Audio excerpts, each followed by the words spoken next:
You're tuned into the Light Pocket Radio, your mini break from the noise.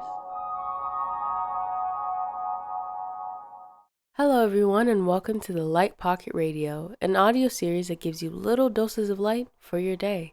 In this series, we talk about think pieces, read some poems, and tell some stories. And for today's episode, I'll be reading a think piece that I've written about inferiority. So sit back and enjoy. Inferiority, the definition: the state or quality of being lower in rank, value, or quality, often leading to a pervasive sense of inadequacy or feeling less worthy than others. Comparison is the thief of joy. Sorry for yelling. However, my point stands.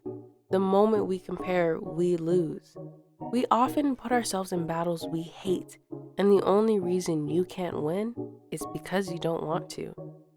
Some might wish to, but let's be honest with ourselves. If we did, we'd find any way possible to make it stop.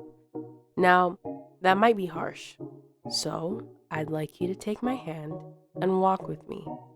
Let's journey to what's actually bothering us. You're not alone, and I'm yelling at myself as well. It has become a common feeling to yearn after someone else's life, and a lot of the time, it starts small.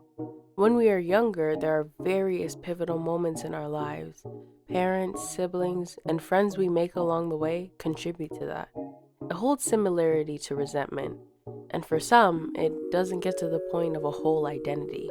So here are some common symptoms we might find in someone that feels inferior, such as low self-esteem, a persistent belief that you are not good enough, smart enough, or successful enough. Constant comparison, regularly measuring yourself against others and finding yourself lacking. Withdrawal, avoiding social situations, challenges, or opportunities due to fear of rejection or failure. Overcompensation, trying to cover up these feelings by being overly competitive, aggressive, or boastful. Perfectionism, a desperate attempt to be perfect to avoid judgment. Difficulty accepting compliments, dismissing praise, or assuming it's unearned. Physical/mental symptoms, anxiety, depression, and sometimes insomnia. Does any of these sound familiar to you? Well, we've all had a moment or two with each. However, these symptoms can overstay their welcome, holding on to the moments that prove to the little voice in our head that they were right. Like I said before, some are able to bounce back before it becomes something more than it is, but for others, it becomes who they are. Okay, so think about this. Barry works at a very well-known company and he's one of their best writers.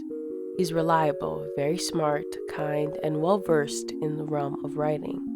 Throughout his career, he has written many pieces and have risen the value of the company 10 times over, and without missing a beat, his colleagues compliment him and ask for advice.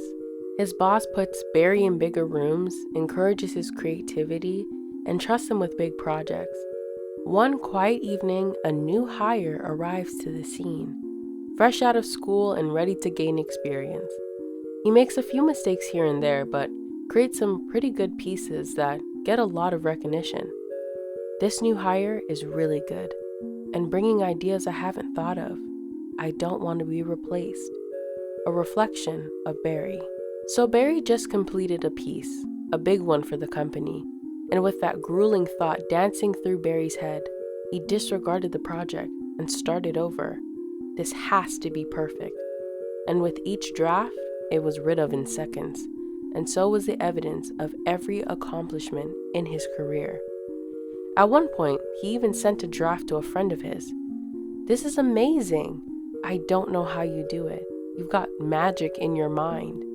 Barry skims through the message and sighs. Not the critique I was looking for.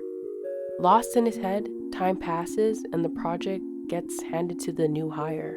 And like a kick in the chest, Barry stops. I was right. I'm not good enough. Barry continues to work.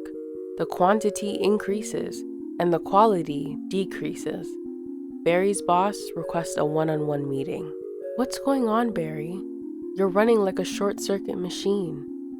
With a straight face, he glances at his boss, then to the ground. You're right. I've been off my game. I'm sorry. His boss sighs and slowly shakes his head. I don't know what happened. You were one of our best. Dare I say the best. I understand the job can be challenging, but I believe in you, and so should you. With all the good you've done, I'm worried about how we got here. I'm worried about you. I want you to try again, on another project. Barry shakes his head. No, I can't. Maybe ask the new hire. They're better. A little lost for words, but his boss finds them. Okay, if you need some time to refocus, please take it. Barry swallows, then nods, with a somber face. Okay, yeah, sounds good. Barry stands, and after a brief moment, he leaves. As Barry sits in his home, staring at the ceiling, he wonders, how did I get here?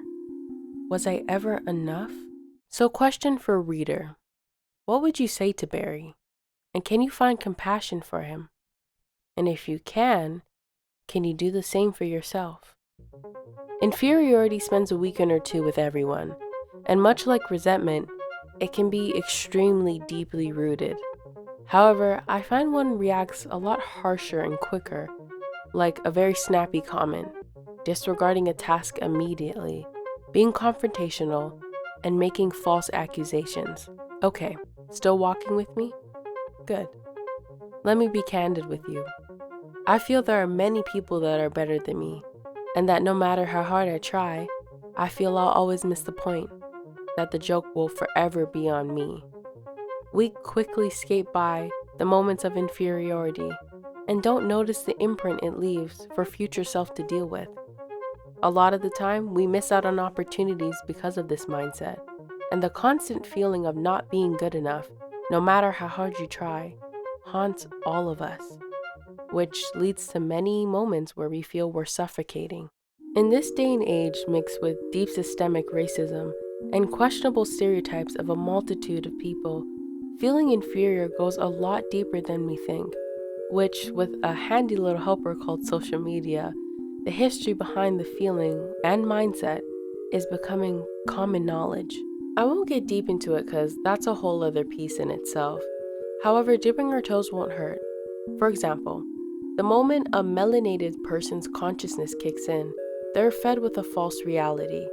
They're told they're dangerous, that they're ugly, too dark, their hair is too much, their laugh is too loud, their wants aren't important, they're not the standard of beauty or even a standard of beauty, that taking up a room is a crime, and the biggest one of all, that they're not human. Often those narratives are fed to you and your families all before you've even learned how to crawl. Now in that context, how can someone not feel inferior when for years they were taught that they were considered an animal or even less than? So that's just one layer for many different people from a multitude of places and cultures. So before I go, answer me this. Who are you when there isn't anyone in the room to compare to, and when the world has no say in who you become? Thank you for listening to the Light Pocket Radio series. Please leave your thoughts and your stories in the comments. I would love to hear from you. I've been your host, Abby Bennett.